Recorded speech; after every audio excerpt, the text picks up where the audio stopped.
Bapak Ibu yang dimuliakan Allah SWT, paling tinggi zakat, di bawah zakat infak, di bawah infak sedekah, di bawah sedekah wakaf. Ada lagi Pak Ustaz? Ada. Apa namanya? Wasiat. Wasiat. Datanglah bapak-bapak kaya ke Masjid Darussalam, tangan sudah menggeletar saking tuanya. Aku wasiatkan ruko yang ada di depan untuk Masjid Darussalam. Alhamdulillah. Jangan dulu, pengurus jangan alhamdulillah dulu. Kenapa? Karena wasiat baru berpindah tangan setelah mati. Begitu bapak itu ngasih wasiat, nggak mati-mati. Kata pengurus bagian keuangan, gimana ruko yang depan sudah bisa alih nama? Kenapa? Belum mati juga. Begitu dapat kabar bapak fulan meninggal, alhamdulillah kata pengurus. Bukan innalillah kata dia. Memang inilah yang kita tunggu sejak lama. Berapa sewa rukonya setahun? Setahun sewa ruko 100 juta, masuk 100 juta ke dalam. Namanya wasiat. Di bawah wasiat ada lagi apa namanya? Hibah. Maka kalau hibah baru mantap. Assalamualaikum Pak Pengurus Darussalam. Waalaikumsalam. Itu ada ruko 2 pintu di depan, ya saya hibahkan. Ambil semuanya. Alhamdulillah Pak. Berarti 1 bulan bisa 100 juta nih, pintunya aja. Ini harus detail kita tanya dia baik-baik. Itu beda wasiat sama hibah. Saya wasiatkan ruko yang di depan sewanya 100 juta setahun, itu saya peruntukkan untuk anak-anak kita yang tahfiz Quran. Saya nggak pandai baca Quran, saya mau belajar nggak masuk-masuk, hafal ujung hilang pangkal, baca pangkal hilang ujung. Saya buka air mata saya menetes, bukan karena ayatnya sedih tapi barisnya hilang. Maka saya tidak mau masuk neraka. Maka ambillah sewa ruko itu 1 tahun untuk anak-anak yang tahfiz Quran di sini. Saya berharap mereka baca Quran pagi, petang, sore, ngalir pahalanya ke saya. Wasiat setelah mati baru dapat. Tapi kalau hibah langsung urus. Dan wakaf, saya kebetulan ketua tim sosialisasi wakaf, beberapa kantor, beberapa masjid. Saya diangkat untuk zakat. Saya pernah diangkat dari Badan Amil Zakat Provinsi Riau bagian sosialisasi. Wakaf juga gitu. Ustaz datang ke kantor ya sosialisasi. Kenapa saya selalu dimasukkan di sosialisasi? Akhirnya saya tanya, kenapa? Karena suara Ustaz kuat gitu. Oh, itu alasannya. Berwakaflah, berzakatlah. Kalau sudah kuat gitu pun jamaah. Emanglah jamaah kita. Tapi di Cibubur luar biasa. Saya sudah ceramah 1 jam, tidak satu pun yang menunduk, semua. Memang betul-betul luar biasa. Gagal setan menggoda. Pas jam 6 kurang 15 sampai jam 6 lewat 15, setengah jam kita tanya jawab. Saya di mana-mana ceramah 60 menit, 1 jam, sesuai dengan yang tertulis di botol 600 ml. Izinkan saya minum. Bismillah.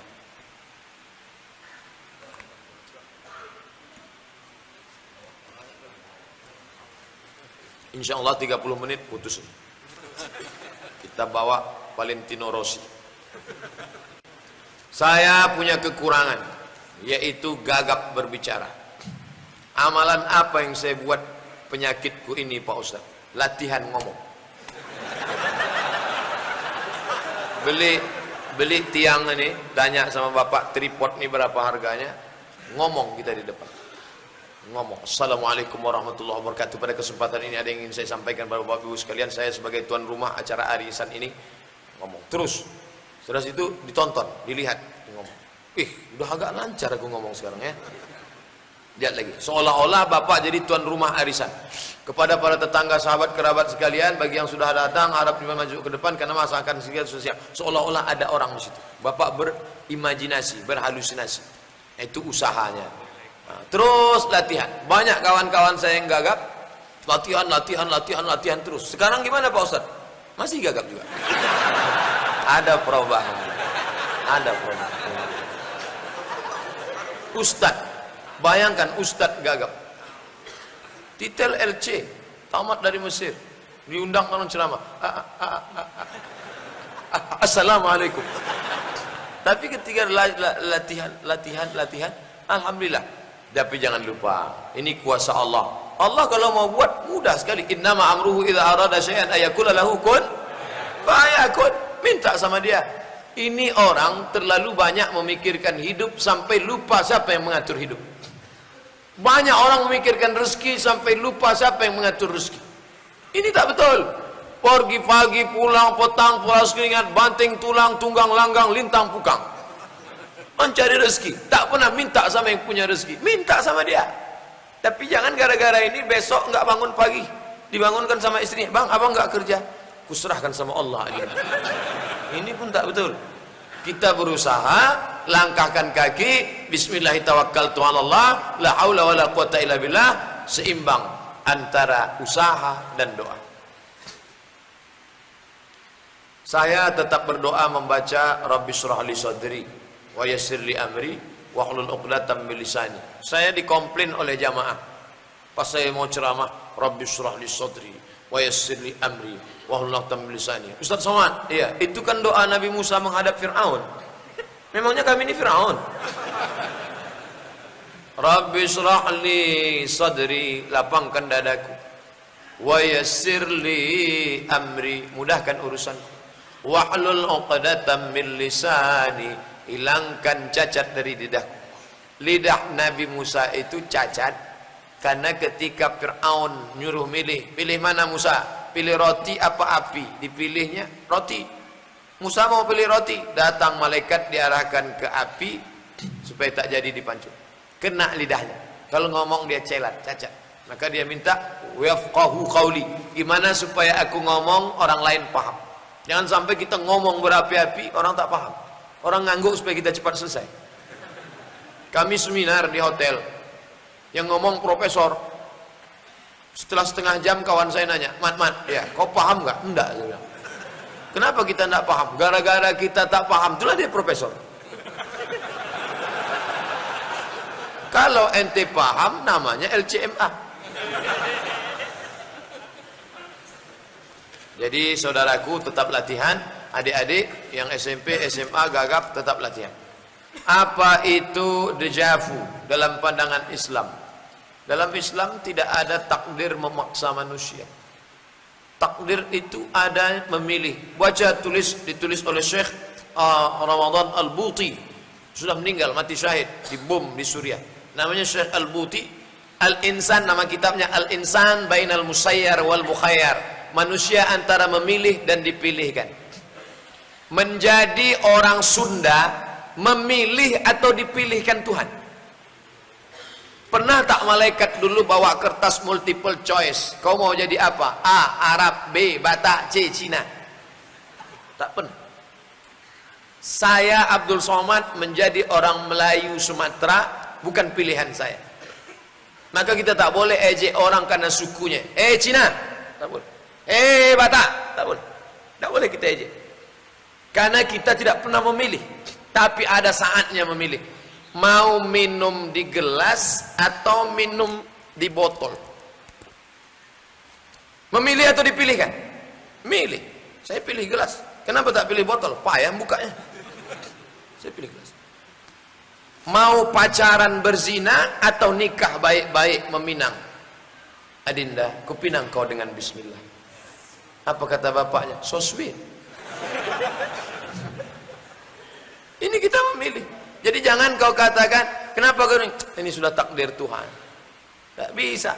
Dengan penuh kesadaran, pacaran, bonceng sana, bonceng sini, bonceng sana, bonceng sini, bonceng sana, bonceng sini, masuk angin, gembung. Lalu ketika ditanya, kenapa kau hamil? Takdir Tuhan. Takdir dari mana? Kau dengan penuh kesadaran. Makanya pada zaman Umar bin Khattab ada orang ditangkap, dicambuk. Kenapa kau minum khamar? Takdir Tuhan aku minum khamar. Ini pilihan. Motornya dikunci, stangnya dikunci, ban depannya digembok, rantainya digembok, ban belakangnya pakai rantai besi diikat ke batang pokok palem. Begitu keluar dari masjid, palamnya disinso orang. Ini takdir. Kita sudah usaha. Tapi ketika kuncinya ditinggal, itu kita teledor. Itu sebab hukum akibat. Makanya kita disuruh memilih. Umar bin Khattab sampai di satu lembah kena penyakit ta'un. Ta'un artinya wabah pes. Kata Umar, ayo kita pindah ke lembah yang lain. Umar, ini takdir Allah. Kita pindah dari takdir tak baik ke takdir yang baik. Semua takdir Allah. Pindah ke takdir tak baik. Jangan menjadi. Ini anak mahasiswa pulang bawa transkrip nilai IP 2,0.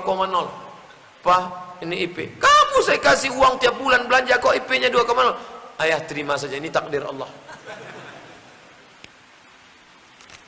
Ketika terlambat sholat jamaah, kita ingin sholat jamaah. Bagaimana membedakan orang yang sholat jamaah dengan sholat ba'diyah? Tanyalah dia.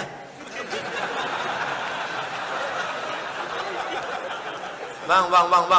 Ini ba'diyah apa jamaah?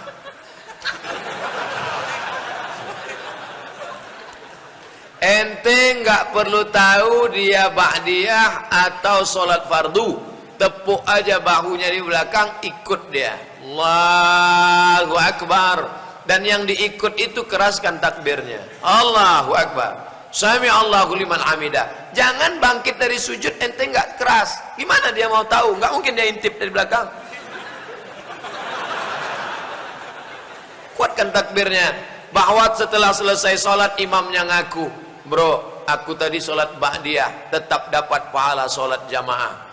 Mazhab Syafi'i saja. Mazhab Maliki 2 tahun saya di mazhab Maliki Maroko, nggak ada tepuk-tepuk bahu ikut itu. Tidak ada. Itu mazhab Syafi'i. Karena dalam mazhab Syafi'i, imam sholat sunat, makmum sholat wajib, jamaahnya sah. Mana dalilnya? Mana dalilnya? Mu'az bin Jabal sudah sholat dengan Nabi. Selesai itu dia duduk. Ketika dia duduk, datang orang kampungnya. Mu'az, ya, kami mau sholat jamaah, ngambil barokah ente yang jadi imam. Mu'az maju lagi jadi imam. Sholat Mu'az yang kedua itu sunnah. Karena dia sudah sholat. Sedangkan makmumnya wajib. Itulah dalil mazhab Syafi'i. Bisa sholat imamnya sunat, makmumnya wajib. Dalil kedua, ketika Nabi jadi imam sholat khauf, perang. Nabi jadi imam, makmum 2 baris. Makmum pertama jadi makmum, makmum kedua megang tombak mengawal. Setelah salam, Nabi jadi imam lagi. Makmum yang pertama mundur ke belakang, makmum yang belakang maju ke depan. Nabi sholat lagi. Sholat Nabi yang kedua itu sunat. Karena sudah wajib tadi gugur. Itu dalil imamnya sunat, makmumnya wajib, sholatnya tetap sah. Menurut mazhab Syafi'i. Ustadz, saya baru berhijrah. Alhamdulillah. Saya bisa menemukan Tuan Guru Abdul Somad. Alhamdulillah. Sebagai jalan dan tuntunan hijrahku, mohon Ustadz berikan saya ijazah sebagai jadi amal ibadah buat saya dan amal jariah.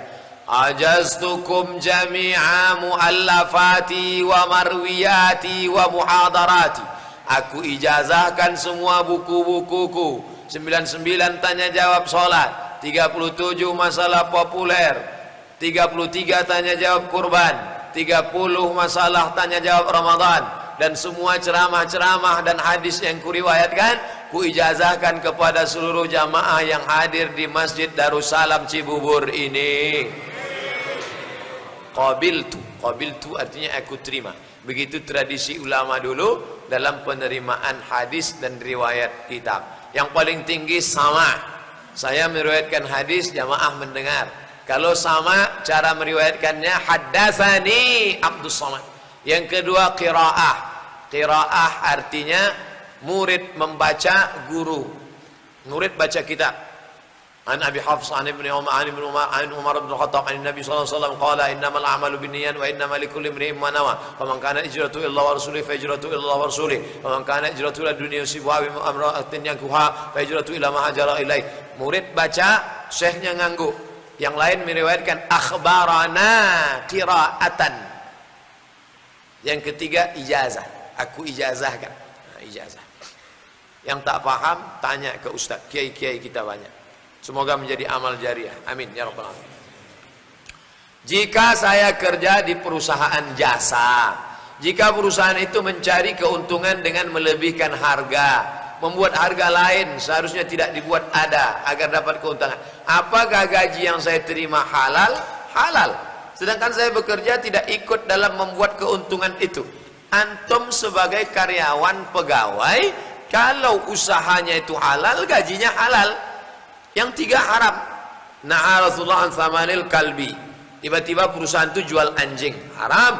Wa mahril baghi, prostitusi, haram. Wa hulwanil kahin, upah dukun. Dia buka konsultasi nasib dan jodoh. Bila anda bintang Taurus tidak cocok dengan Pisces, karena kambing dengan ikan tak ada pertemuan. Itu haram, itu kerja di situ. Tapi ini jasa halal, maka halal hasil. Apakah sistem khilafah? Khilafatun nubuwah 40 sana. Kepemimpinan khilafah kenabian 40 tahun. 10 tahun Nabi Muhammad, Abu Bakar, Umar, Utsman, Ali 30 tahun. Pas 40 tahun. Kenapa disebut khalifah? Karena dia pengganti. Pengganti itu disebut dengan khalifah. Makanya Abu Bakar gelarnya khalifah Rasulullah sallallahu alaihi wasallam. Perjuangan menegakkannya masih wajib apa tidak Pak Ustaz? Hadis riwayat Ahmad bin Hanbal. Khilafah 10 tahun Nabi Muhammad, sudah. 30 tahun Abu Bakar, Umar, Utsman, Ali khulafa Rasyidin, sudah. Khulafaul Ad, khalifah menggigit Bani Umayyah, Bani Abbasiyah, berakhir dengan Turki Utsmani 1924, sudah. Pemimpin-pemimpin zalim sedang terjadi sekarang. Yang terakhir, yang kelima adalah khilafah ala minhajin nubuwah. Hadis riwayat Ahmad bin Hanbal. Bagaimana pandangan Ustadz tentang Perpu nomor 2 2017, Perpu Ormas? Ormas-ormas Islam ini tidak bisa dihabisi dengan apapun. Andai dibubarkan HTI, FPI, NU, Muhammadiyah, dibubarkan, naik PKI, bubar semua, tetap akan muncul lagi. Muncul. Kenapa? Itu janji Allah. Wa may yartadda minkum an dinihi. Siapa yang murtad dari agama ini, na'udzubillah, na'udzubillah, na'udzubillah, fasawfa ya'tillahu biqaumin. Allah akan ganti dengan kaum yang lain. Maka tak pernah ada hilang. Pergi saya ke Makassar, ada kelompok yang suka pengajian, mereka undang ustaz. Pergi saya ke Pontianak, ada kelompok yang suka pengajian, mereka undang ustaz. Pergi saya ke Palembang, ada kelompok suka pengajian, mereka undang ustaz. Pergi ke Cibubur, ada kelompok suka pengajian, mereka undang ustaz. Kelompok-kelompok ini akan tetap terus ada. Mereka bukan ustaz, mereka insinyur, mereka dokter spesialis, mereka orang-orang kaya konglomerat, tapi jiwa mereka jiwa ustaz. Casingnya tidak ustaz, celana jeans, bajunya jaket kulit, tapi signalnya ustaz. Ada pula bajunya koko, isinya hantu. Anak-anak bapak ibu yang tak punya bakat jadi ustaz, tak perlu dia jadi ustaz, tapi dia akan mengundang para ustaz di masa akan datang, mengajarkan talaqi hadis, mengajarkan tajwid, mengajarkan bagaimana membaca Quran yang benar. Dia talaqi qiraat dengan Imam Istiqlal. Itu yang penting ke depan.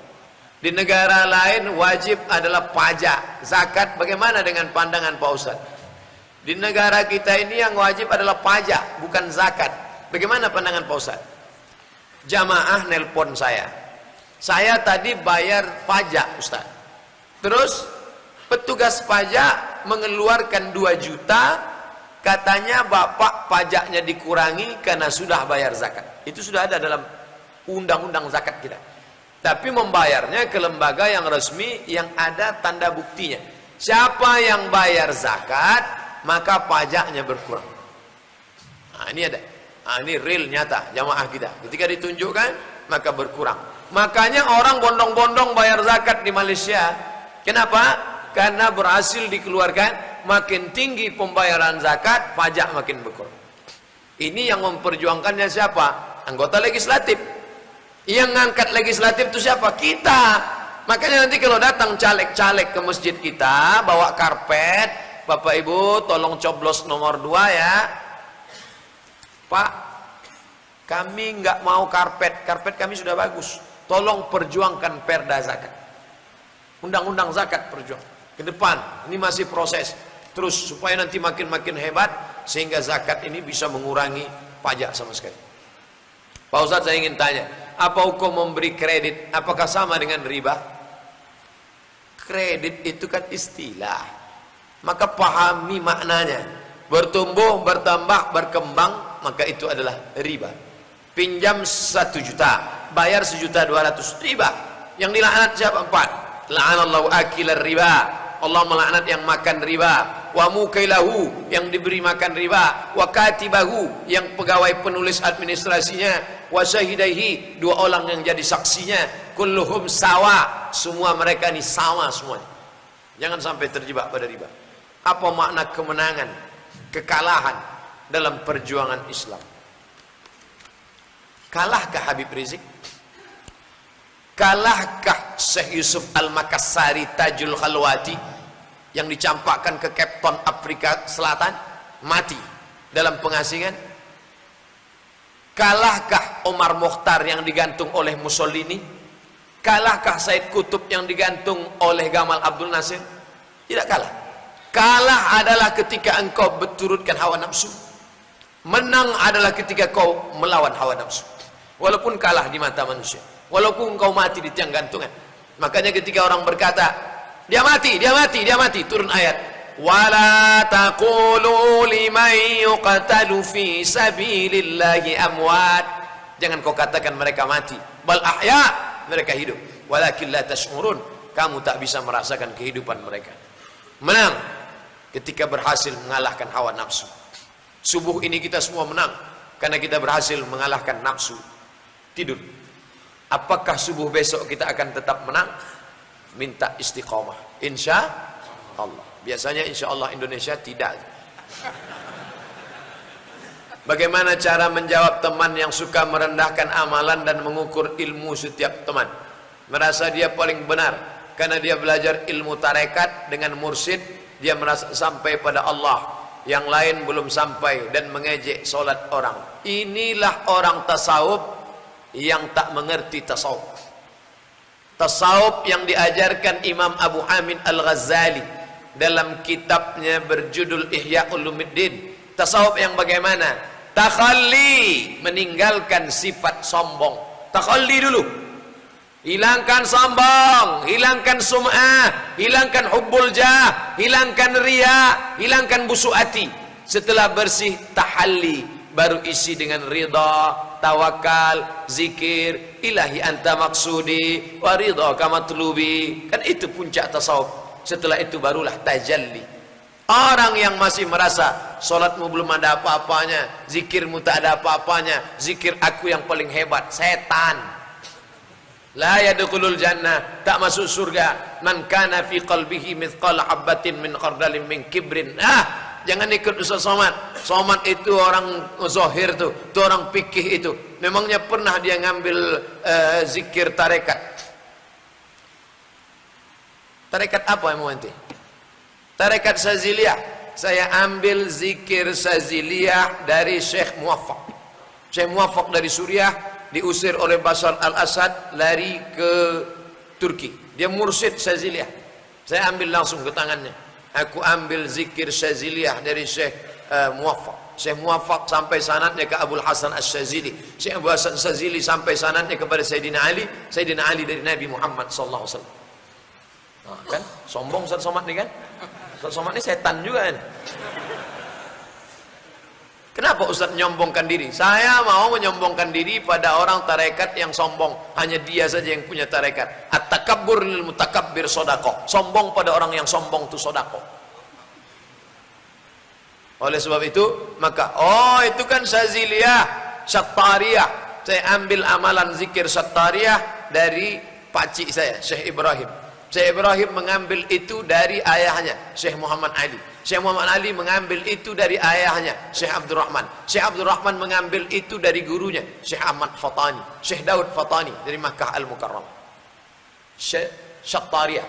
Sanadnya bersambung sampai kepada Syekh Abdullah Syattari. Syekh Abdullah Syattari sampai kepada Sayyidina Ali. Sayyidina Ali sampai kepada Nabi Muhammad sallallahu alaihi wasallam.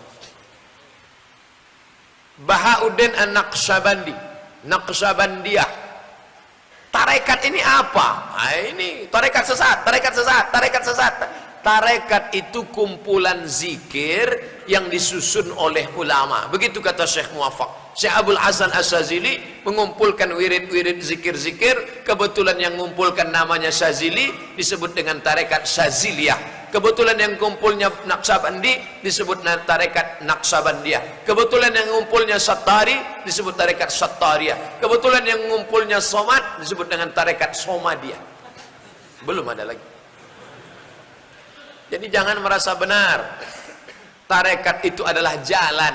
Ditanyakan kepada Syekh guru kami dalam bidang hadis, Syekh Usamah Mansi Al-Hasani Al-Maliki, Syekh, bagaimana kalau orang tidak bertarekat? Kata Syekh Usamah, sampai. Tarekat itu kan cara, metode. Tarekat Alawiyin, majelis ilmu. Majelis ilmu. Tarekatnya Alawiyin. Syekh Muhammad Sayyid Alawi Al-Maliki. Kalau ditanya apa tarekat dia? Tarekat Alawiyin, majelis ilmu. Menuntut ilmu, sholat, puasa, zikir, banyak-banyak takarrub kepada Allah. Itu pun satu tarekat juga. Begitu kata guru-guru kami. Jadi jangan mengklaim hanya saya Naqsabandi saja yang sampai, hanya saya Sattari saja yang sampai. Ini seperti naik mobil, yang kemari semuanya sampai. Ada yang naik Pajero Sport, ada yang naik Alphard, ada yang naik Kap 70, ada yang naik CB 100, ada yang jalan kaki, semuanya sampai. Jangan berkelahi. Yang tidak sampai adalah yang membahas semua, tapi dia nggak jalan sama sekali. Semuanya sampai. Bagaimana hukum membeli rumah dengan cara kredit dengan bank syariah? Alihkan ke bank syariah, nanti akadnya murabahah. Adapun konvensional, akadnya riba karena uang dengan uang. Loh, kok beda? Ini rumah, ini bank syariah. Saya pembeli. Bank syariah pinjam uang. Kata bank syariah, kami tidak melayani peminjaman uang karena uang dengan uang riba. Bapak pinjam 100 juta, bayar 110, riba. Oh, kalau gitu saya nggak jadi minjam. Bapak untuk apa? Untuk modal. Modal apa? Untuk beli rumah. Rumahnya kami beli. Bank syariah membeli rumah. Sekarang rumah itu sudah dibeli oleh bank syariah. Sekarang rumah itu menjadi milik bank syariah. Maka saya cicil ke bank syariah. Akadnya bukan uang dengan uang, tapi uang dengan barang. Hadis riwayat Al-Bukhari. Sahabat membeli budak namanya Barirah. Dia cicil selama 9 tahun. Boleh. Barang boleh dicicil. Sahabat membeli gandum, dicicil, tidak cash. Disitulah letak bedanya syariah dengan konvensional. Orang banyak ngejek, syariah konvensional sama aja. Syariah kan bedanya pegawainya pakai jilbab, masuknya assalamualaikum. Ente nggak ngerti akadnya, mas. Akadnya barang dengan uang, bukan uang dengan uang. Boleh tak istinja pakai tisu? Enggak. Istinja mesti pakai batu. Kenapa orang Arab istinja pakai batu? Makanannya tepung gandum. Makan mie ayam pakai batu. Makanannya coba nanti 3 hari makan tepung gandum pakai korma. Tepung gandum pakai minyak sapi kayak roti canai, makan pakai korma 3 hari. Itu keluarnya macam tai kambing. Keras dia, maka pakai batu cukup. Ini makan tom yam pedas, sambal belacan, sambal terasi.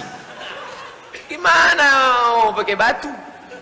Oleh sebab itu maka makan sunnah 3 jari. Sunnah 3 jari, ya Nabi makan apa?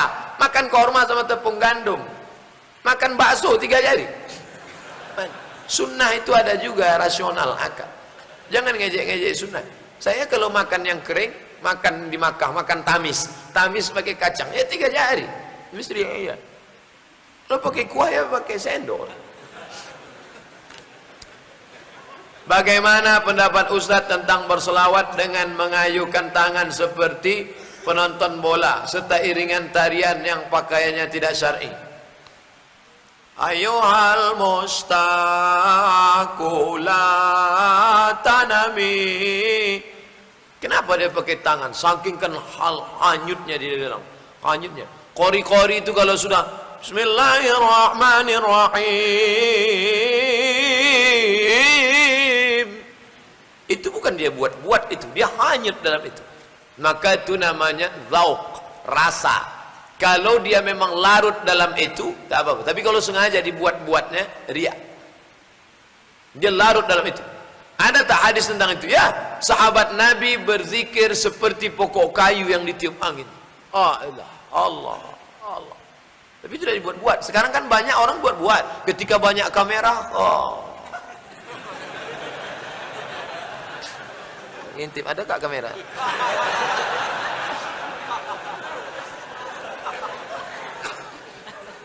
Apa itu? Pencitraan semua.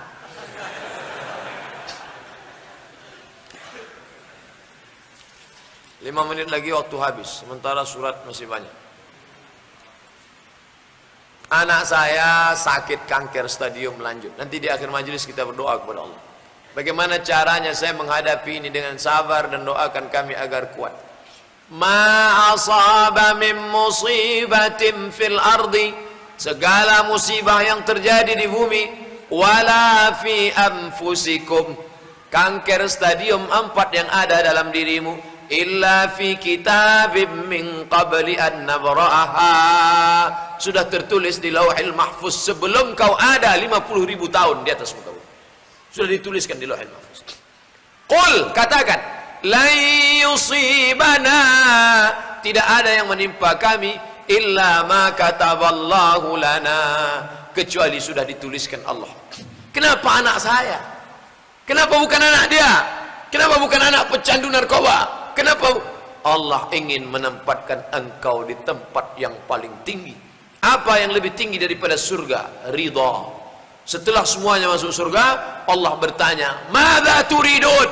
Hai penghuni surga, apa yang kalian minta? Apa kata mereka? Ridhaka. Tidak ada yang mendapat ridha kecuali orang yang ridha menerima takdir Allah. Makanya kita diajarkan, ilahi anta maqsudi wa ridhaka matlubi. Kalau kau minta surga, kau tak tampak ridha. Tapi kalau kau minta ridha, kau pasti dapat surga. Makanya kita minta, Allahumma inna nas'aluka ridhaka wal jannah. Ridha engkau saudaraku, ridha kepada keputusan Allah, balikkan kepada Allah. Kau sayang pada anakmu ini, ada yang lebih sayang pada dia. Siapa? Allah. Meninggal dia, mati syahid, langsung surga pada dia, tak ada dosa sekecil apapun. Maka ikhlaskan kepada Allah. Ustaz kan ngomong gitu karena bukan anak Ustaz. Enak aja Ustaz ngomong. Ketika Nabi meninggal, Abu Bakar Siddiq dipanggil, Abu Bakar, tolong, itu Umar sedang mengamuk. Umar cabut pedang. Siapa yang mengatakan Muhammad mati, akan kupancung kepalanya. Siapa yang mengatakan Muhammad mati, kupancung kepalanya. Umar aja lupa ayat itu ketika berita sedih itu datang. Maka apa kata Abu Bakar membacakan ayat, wa ma Muhammadun illa rasul. Muhammad bukan Tuhan, dia seorang rasul. Qad khalat min qablihi rusul, sebelum dia sudah ada rasul-rasul. Afa immata, kalau dia mati, au qutila, terbunuh, inqalabtum ala aqabikum, apakah kalian akan kembali agama yang lama? Jatuh pedang Umar bin Khattab. Sekarang kebetulan ibu yang lupa, saya yang mengingatkan. Nanti sampai masanya, ada saatnya saya lupa, saking kuatnya ujian itu, lupa saya ayat ini, lupa saya hadis ini, lupa saya ceramah ini. Akan datang Ustaz Hasanuddin Sinaga mengingatkan, ingat Ustaz, waktu ceramah dulu di Cibubur, lupa. Makanya bunyi ayatnya, watawasau bil haq, saling ingat mengingatkan. Si A mengingatkan si B, si B mengingatkan si A. Maka kita ingatkan, mari bersabar. Begitu juga yang menulis-nulis ini, mari bersabar karena tak sempat saya jawab. Waktu sudah habis.